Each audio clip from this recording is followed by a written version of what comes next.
প্রিয় শিক্ষার্থীরা, আজ আমরা আলোচনা করতে যাচ্ছি ইংরেজিতে বড় বড় বাক্য কিভাবে লেখা যায়।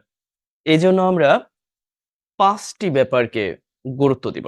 আমি ধাপে ধাপে একটু ব্যাখ্যা করব, তারপরে সিরিয়াল অনুযায়ী প্র্যাকটিক্যালি আমরা দেখার চেষ্টা করব যে নির্ভুল উপায়ে কিভাবে স্ট্যান্ডার্ড ওয়েতে পত্রিকার মতো করে বড় বড় বাক্য লেখা যায়। আচ্ছা, এজন্য আমাদের প্রথমেই জানতে হবে কনজাংশন এবং কানেক্টরস এর ব্যবহার। কনজাংশন তো জানেন, দুটা বাক্যকে একত্র করার জন্য। এক কথায় আমরা যে কমপ্লেক্স বা কম্পাউন্ড বলি, এই বাক্যগুলো তৈরির জন্য আমাদের কানেক্টরস, কনজাংশন, তারপরে কনজাংটিভ অ্যাডভার্বিয়াল ফর্ম আছে। দ্বিতীয়ত আমরা জানবো ফ্রেজের ব্যবহার, মিনিং দ্যাট ফ্রেজ তৈরি করা। আমাদের ৮ থেকে ৯ ধরনের ফ্রেজ আছে। তার মধ্যে সবচেয়ে কার্যকর হচ্ছে নাউন ফ্রেজ, প্রিপোজিশনাল ফ্রেজ এবং অ্যাডভার্বিয়াল ফ্রেজ। অ্যাডভার্বিয়াল ফ্রেজ এবং প্রিপোজিশনাল ফ্রেজ অনেকটা কাছাকাছি। তবে এই ২ ধরনের ফ্রেজ যারা তৈরি করতে পারে, মানে মুখস্থ করে না, তৈরি করতে শেখা, নিজে নিজেই। আপনি একটা বিষয় এখনই দরকার হয়েছে, এখনই তৈরি করতে শেখা। ওই যোগ্যতাটা বা ওই স্কিলটা আপনাকে অর্জন করতে হবে। নতুবা আপনি বাক্যকে টেনে, টেনে বড় করতে পারবেন না। আচ্ছা, এরপরে দেখুন ৩ নম্বরে ইন্টারেস্টিং একটা ব্যাপার। আমি খালি ডট, ডট দিয়ে রেখেছি, তাই না? এই হচ্ছে কলন। কলনের ব্যবহার। বিশেষ করে বড় বাক্য তৈরির সময়। কারণ যখন একটা লিস্টের প্রয়োজন হয়, ধরুন একটা বাক্য লেখা আছে। এখন ওই বাক্যতে একটা লিস্টের প্রয়োজন, একটা উদাহরণের প্রয়োজন। সেটা আপনি অনেক সময় দেখবেন যে কোলন দিয়ে বিশাল বড় করে লিখে দিয়েছে। এরপর হচ্ছে এমড্যাশ এর ব্যবহার। অতিরিক্ত তথ্য প্রদানের জন্য most of the time we see যে এই এমড্যাশটা ব্যবহার করা হয়। আরেকটা হচ্ছে সেমিকোলন। এটা তো বলাই বাহুল্য। অনেক, অনেক ব্যবহার হয়। বিশেষ করে যখন আমরা কানেক্টরস, কনজাংটিভ অ্যাডভার্বিয়াল ফর্ম যখন ব্যবহার করি, তখন আরেকটা স্বাধীন বাক্যকে জুড়ে দেওয়ার জন্য এই সেমিকোলনটা ব্যবহার করা হয়। আচ্ছা, এবং একই সাথে কমা এর ব্যবহার। কমা এর প্রায় ১৯ টা ব্যবহার আছে। আপনাকে অ্যাপ্রোপ্রিয়েটলি জানতে হবে। কারণ কমা দিয়ে আপনি এক বা একাধিক বাক্যকে একসাথে লিখতে পারেন স্বাধীন হিসাবে। কমা দিয়ে আপনি এই ফ্রেজ গুলোকে যুক্ত করবেন। কমা দিয়ে আপনি এই কানেক্টরস বা কনজাংশন, এই ব্যবহারের কমার ব্যবহারটা আপনাকে জানতে হবে। এরপরে দেখুন ৪ নম্বর অতিরিক্ত তথ্য সংযোজন করা, স্কিল অর্জন করা। অতিরিক্ত তথ্য বাক্য বা বাক্যের মধ্যে নাউন বা নাউন ফ্রেজ ব্যবহারের জন্য, আমি একটু ভুল বলেছি, আমি আবার বলছি।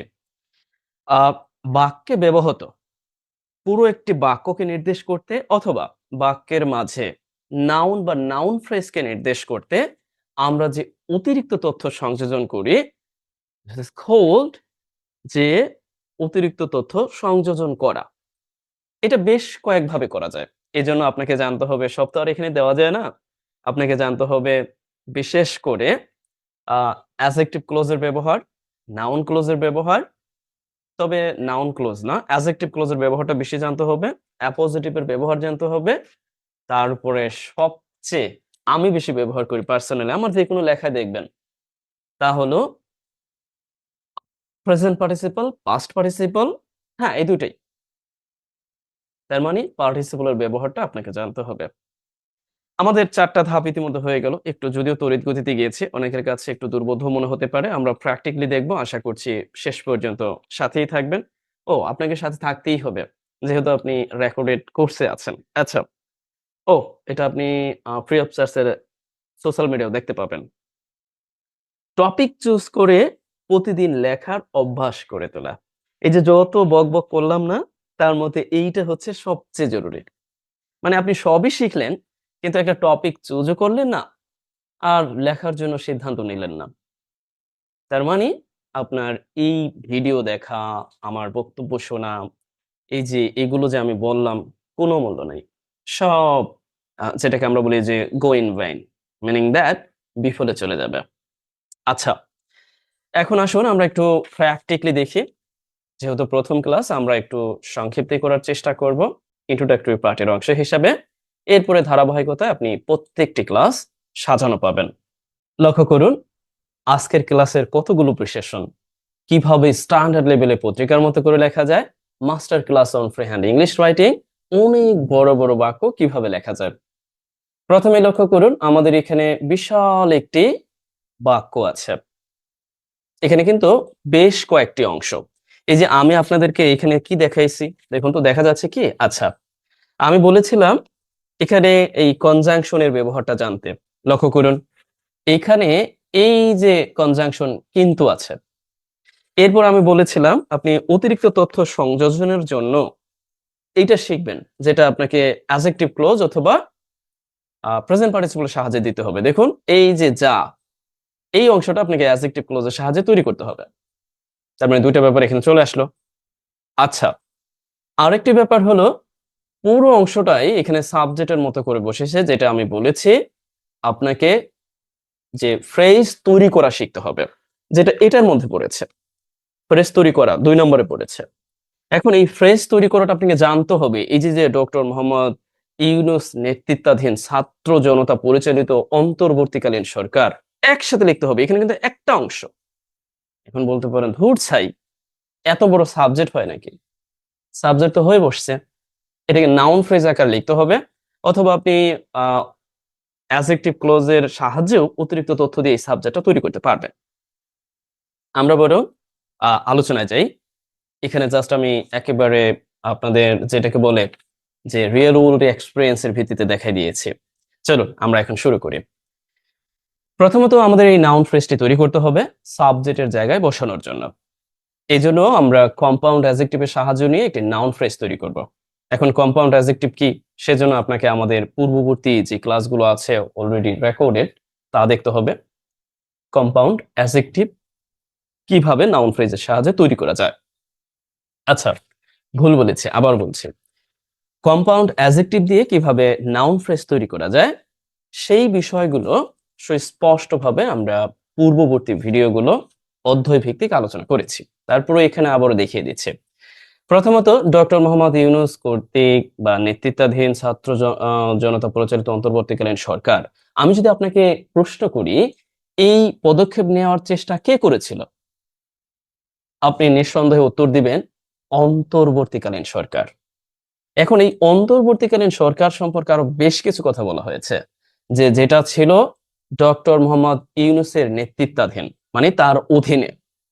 আরো একটা অংশ আছে যেটা মূলত ছাত্র জনতা পরিচালিত ছিল। বুঝতে পারছেন? এখন এই যে যে দুইটা অংশ, এই দুইটা অংশ আপনাকে একটা লিখতে হবে কম্পাউন্ড অ্যাডজেক্টিভের সাহায্যে, আর এই অংশটা লিখতে হবে প্রিপজিশনের সাহায্যে। If you want to write using a past participle phrase also it's possible. আপনি যদি past participle এর সাহায্যে লিখতে চান সেটাও সম্ভব। দেখুন, আমি কথাগুলো এই জন্য বলছি, যেহেতু আপনি বড় বাক্য লিখতে চান, at the same time আপনি পত্রিকার মতো করে লিখতে চান, এবং একই সাথে আপনি লেখার ম্যাটেরিয়ালস গুলো চান, তাহলে ধীরে সুস্থে আস্তে আস্তে এই ব্যাপারগুলোকে উপলব্ধি করতে হবে। আচ্ছা, চলুন আমরা প্রথমত নাউন ফ্রেজটা তৈরি করে ফেলি। এই জন্য আমরা যেটা করব, কম্পাউন্ড অ্যাডজেক্টিভ এই অংশটা তৈরি করে দিব। আচ্ছা, আমরা প্রথমত লিখতে পারি যে দা স্টুডেন্ট অ্যান্ড পিপল, ছাত্র জনতা, এই অংশটা আমরা লিখেছি। এখন এই পরিচালিত, এটা এখানেই আমরা ভার্বের পাস্ট পার্টিসিপল ফর্ম, পরিচালনা করা, ওই ফর্মটা বসিয়ে দিব। দেখুন, এই ব্যাপারটা বুঝতে হয়তো বা একটু দুর্বোধ্য মনে হতে পারে। এই জন্য আমি বলেছি আপনাকে কম্পাউন্ড অ্যাডজেক্টিভ যুক্ত ফ্রেজ তৈরি করতে হবে, সেটা শিখতে হবে। বারবার বলছি, দ্য স্টুডেন্ট পিপল লেট, এখন আমরা বসাই দেব ইন্টারিম গভর্নমেন্ট। তার মানে একসাথে অর্থটা দিল যে এই ছাত্র জনতা পরিচালিত অন্তর্বর্তীকালীন সরকার। এটা কিন্তু শুধুমাত্র এইভাবে লেখা যায়, ব্যাপারটা এরকম না। আপনি এইভাবে লিখতে পারেন দ্য ইন্টারিম গভর্নমেন্ট, এরপরে এই লেড এখানে বসাই দিয়ে বলতে পারেন led by the student and the people, ছাত্র এবং জনতা। দেখাই দিব না, আপনারা বুঝতে পারবেন। আমি জাস্ট একটু লিখে দিচ্ছি। এই যে দেখুন, আপনি এই দ্য ইন্টারিম গভর্নমেন্ট বসাবেন, তারপরে এই লেডটাকে এখানে নিয়ে আসবেন, যেটা আমি কম্পাউন্ড অ্যাডজেক্টিভের হিসাবে শুরুতে নিয়ে আসছি। এরপরে আপনি বাই যুক্ত করে এই সাবজেক্টটা বসাই দিবেন। তার মানে এই হচ্ছে এই বাক্যের প্যাসিভ সেন্স দিয়ে লেড যুক্ত করে বাই যুগে এখানে বসাই দিলাম। সাবজেক্ট কিন্তু সেই ইন্টারিম গভর্নমেন্টই। একটু দুর্বোধ্য মনে হচ্ছে, আমার নিজের কাছে মনে হচ্ছে অনেক বেশি কথা বলা হয়ে গেছে। আচ্ছা চলুন আবারও একটু পরিষ্কার করে নিই। কম্পাউন্ড অ্যাডজেক্টিভের সাহায্যে আমরা প্রথমত এই নাউন ফ্রেজটি তৈরি করলাম। এখন আমরা লিখে দেব ডক্টর মোহাম্মদ ইউনূস নেতৃত্বাধীন। তার মানে তার অধীনে। আপনি চাইলে এই অংশটাও আরো একটি পাস্ট পার্টিসিপল এনে মানে হেডেড দিতে পারেন, তারপরে তার ডাইরেক্টেড দিতে পারেন, অথবা আপনি আন্ডার এরপরে the leadership of doctor Mohammad Yunus লিখে দিলেন। তার মানে এই অংশটা আমরা প্রিপোজিশনের সাহায্যে করেছি। আমরা অন্যভাবে তৈরি করতে পারবো, আমি আরেকভাবে দেখিয়ে দিব। আচ্ছা চলুন, এই হচ্ছে সাবজেক্টের কাজ। এখন আমাদের লিখতে হবে তিনি, ভার্ব লিখতে হবে আমাদের, চেষ্টা করেছিলেন। তাহলে আমরা কি করতে পারি? attempted, যেহেতু পাস্ট, আমরা এখন অতীত নিয়ে কথা বলছি। attempted, তিনি চেষ্টা করেছিলেন what, কিছু পদক্ষেপ নেওয়ার। এই জন্য আমাদের attempted to এর পর এই অংশটা আমাদের ইনফিনিটিভে লিখতে হবে।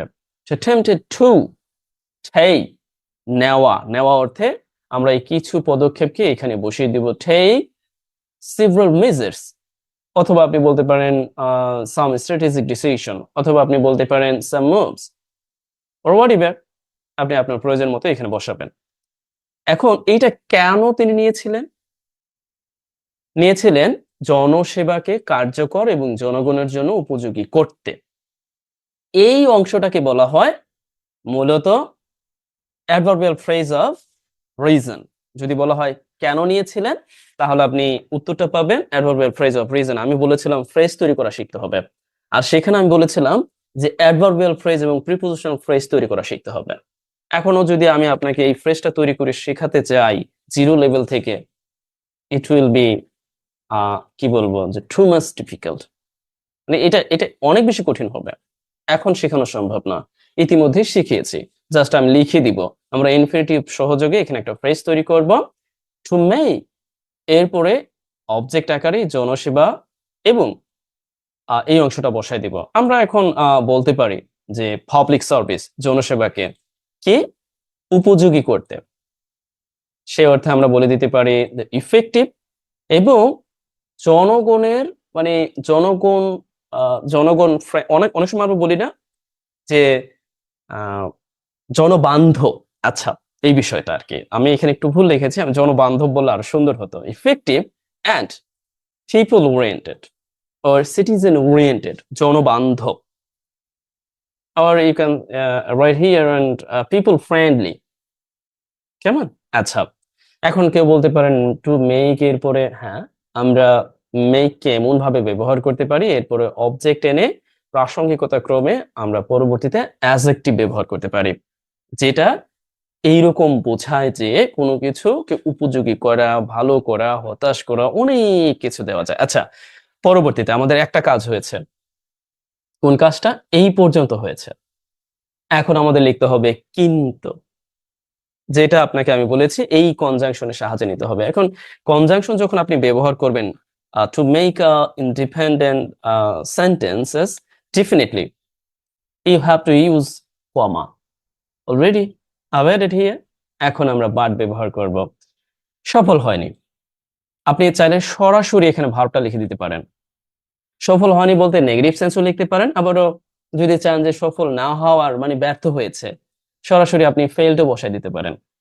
কারণ আমরা জানি বাট একটা কনজাংশন, একে বলা হয় coordinating conjunction. That is Y আপনি এই জায়গাটায় ধরেন বসিয়েছেন অ্যাটেম্পটেড, আর এখানে আপনি ফেইলড দিয়ে দিলেন, হয়ে গেল। বাট আমরা একটু বোঝার জন্য, সুবিধার জন্য আমরা বলতে পারি দিস এফোর্টস। এই যে যে এফোর্টস গুলো তিনি নিয়েছিলেন, মানে এগুলোকে একটু নির্দেশ করছি, এটা দিয়ে দিস এফোর্টস, এরপর লিখে দিলাম ফেইলড, এগুলো ব্যর্থ হয়েছিল ইন্ট্রান্সিটিভ ভার্ব হিসেবে। আবার আপনি যদি চান যে না আপনি এটা দিবেন না, তাহলেও হবে, কারণ আমরা জানি কোঅর্ডিনেটিং কনজাংশনের আগে ও পরে একই ধরনের পার্টস অফ স্পিচ ব্যবহার করা যায়। তবে কথা আছে, যেহেতু এই ভার্বটা অনেক দূরে, এই জন্য আমরা বাট এর পরে সরাসরি ভার্ব না ব্যবহার করে একটা বাক্যই তৈরি করার চেষ্টা করলাম, একই কথা। আচ্ছা, এখন কি আছে? এখন আছে অতিরিক্ত তথ্য হিসেবে, এই যে যে আমি আপনাদেরকে দেখিয়েছিলাম, আপনাকে অতিরিক্ত তথ্য সংযোজন করা শিখতে হবে using adjective clause or present participle or past participle. সেই ধারাবাহিকতা এখন আমরা বসায় দেই যে যা নিঃসন্দেহে। যা তার মানে হচ্ছে এই যে পুরো ব্যাপারটাকে নির্দেশ করেছে। তবে আপনি যদি যা দিয়ে এই ইফোর্টস গুলোকে নির্দেশ করেন, তাহলে কিন্তু আপনার এই যা এর পরে মানে হোয়াট আমি উইজ ব্যবহার করলাম, অথবা আপনি যেটা ব্যবহার করতে পারেন দ্যাট। তবে মাথায় রাখবেন, আমরা যখন শেষের দিকে এরকম যা নির্দেশ করব অতিরিক্ত তথ্য দেওয়ার জন্য, হুইজ ব্যবহার করাটাই হচ্ছে অ্যাপ্রোপ্রিয়েট। চাইলে আপনি দ্যাট ব্যবহার করতে পারেন। যদি দ্যাট ব্যবহার করেন, তাহলে আপনাকে এই দিকটাতে কমা দেওয়া যাবে না। তবে এই ক্ষেত্রে একটু ঝামেলা আছে। দ্যাট ব্যবহার করলে ইমিডিয়েটলি তার পূর্ববর্তী এই ফর্মটাকে নির্দেশ করে নাউন হলে সবচেয়ে সুবিধা হয়। এজন্য আমরা এই দিকটাতে অতিরিক্ত তথ্য সংযোজনের জন্য শেষের দিকে এই দ্যাটটাকে এড়িয়ে চলার চেষ্টা করব। যদি নাউন থাকে, নাউন সম্পর্কে অতিরিক্ত তথ্য দেয়, তখন আমি দ্যাট ব্যবহার করলে দ্যাটস ওকে। বাট এখন আমি কিন্তু এই অংশটাকে নির্দেশ করছি না, আমি ওভারঅল পুরো বাক্যটাকে নির্দেশ করছি, যেই বিষয়টা। এজন্য আমি এখন কমা দিয়ে এটাকে আলাদা করে বললাম, যে বিষয়টা তৈরি করেছিল বা তৈরির কারণ হয়েছিল। যদি আপনি লিখতে চান যে তৈরি করেছিল, তৈরি করা, আপনি এখানে লিখতে পারেন অনেকগুলো লিখতে পারেন, ক্রিয়েটেড লিখতে পারেন। আনডাউটেডলি, নিঃসন্দেহে, ক্রিয়েটেড তৈরি করেছিল কি? হতাশা তৈরি করেছিল। আমরা হতাশা ইংরেজি frustration, right, among the people, জনগণের মাঝে হতাশা তৈরি করেছিল। অথবা আপনি এখানে লিখে দিতে পারেন কজড, সরাসরি ভার্ব হিসেবে কজ লিখে দিলে হবে। এবং আমি সবসময় বিকল্প রাখি, আপনি এই জায়গাটায় CAUSED কজড এটাও দিয়ে দিতে পারেন, কথা সেই একই। অথবা আপনি চাইলে এখানে লেট দিয়ে দিতে পারেন, লেট টু। অথবা আপনি চাইলে রেজাল্টে টেন দিতে পারেন। এইগুলো হচ্ছে আমার সবচেয়ে পছন্দের ভার্ব। আপনি কত কাজ এগুলো দিয়ে করতে পারবেন। আমি সব সময় বলি যে আপনি এই 4-5টা ভার্বের ব্যবহার যদি সঠিকভাবে জানেন, মানে এগুলো আপনার জন্য একটা ব্লেসিং। মানে আপনি খুব সহজেই দ্রুত যে কোনো ব্যাপারকে অ্যাবসর্ব করতে পারবেন using this common verb. Already আমি অনেকবার দেখিয়েছি। কি পারবেন না? অনেক কথা বলেছে, বাট বলার প্রয়োজন হয়েছে প্রথম ক্লাস, এই জন্য পরবর্তী ক্লাসগুলো একটু তড়িৎ গতিতে যাব। আচ্ছা, আমাদের আরো একটি অংশ আছে এই ক্লাসেই, এখনই শেষ হচ্ছে না। প্রিয় শিক্ষার্থীরা, ইতিমধ্যে আমি বলেছি যে বড় বড় ইংরেজি বাক্য লেখার জন্য এই 5টি ব্যাপার দরকার। আমরা আরো একটি বাক্য লিখব এবং এই 5টি ব্যাপারকে আমরা রিয়েল লাইফ এক্সপেরিয়েন্সের ভিত্তিতে প্র্যাকটিক্যালি দেখার চেষ্টা করব। আচ্ছা, চলুন আমরা পরবর্তী বাক্যটি লক্ষ্য করি। এখানে দেখুন অনেক বড় একটি বাক্য লেখা আছে, জাস্ট পড়তেও তো 1 মিনিট লাগবে মনে হচ্ছে।